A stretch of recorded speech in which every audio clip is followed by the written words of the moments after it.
I'm going to explain how a mass spectrometer works and why might a medical lab have one. So a mass spectrometer is a device that determines the mass of a charged atom or charged molecule.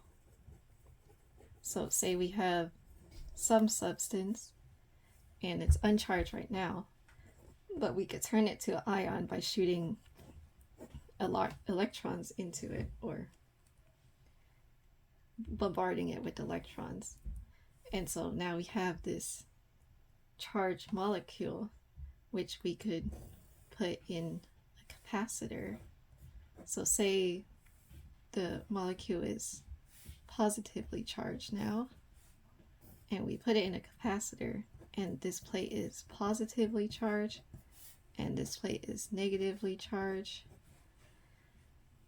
So when we put in a capacitor, the capacitor would have some distance that the plates are apart from each other, and there would be an electric field acting in the plate, which would cause the ion to accelerate.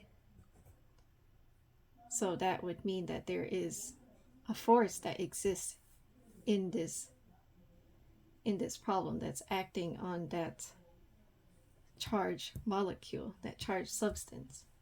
So we know that there is work done, and to find work done, it would be work done is equal to force times displacement.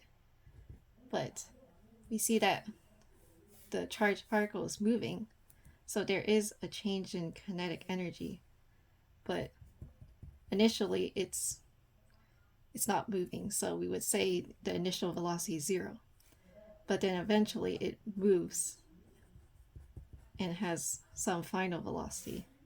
So the change in kinetic energy without the initial kinetic energy would be half mv squared. And we could substitute F as E times Q, because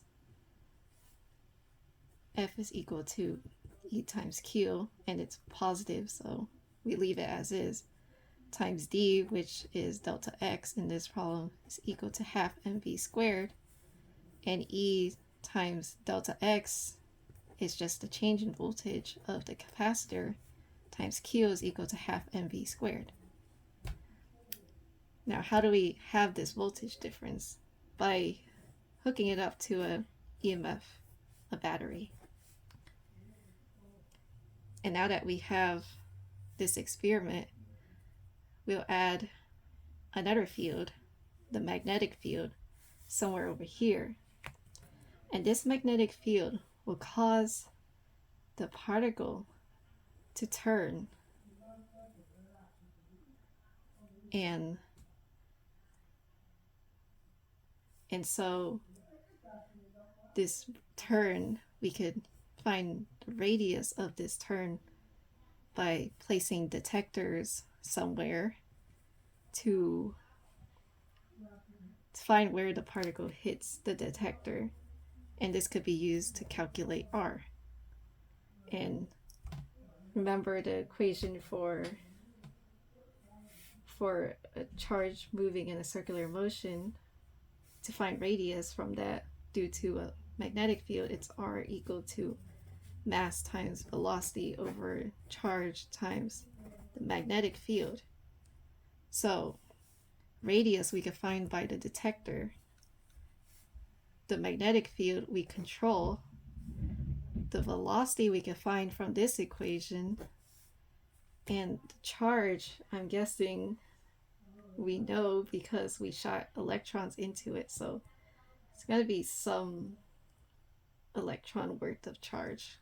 I think we can find that, and we can use all this to find M. So now, why might a medical lab have this equipment, this device?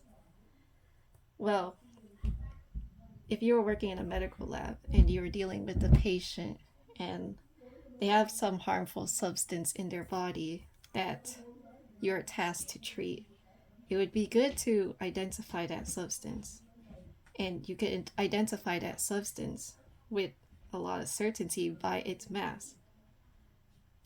And so medical places would use the mass spectrometer to identify these substances to treat it with medicine. So a mass spectrometer has a lot of good uses for the medical field and even forensics too.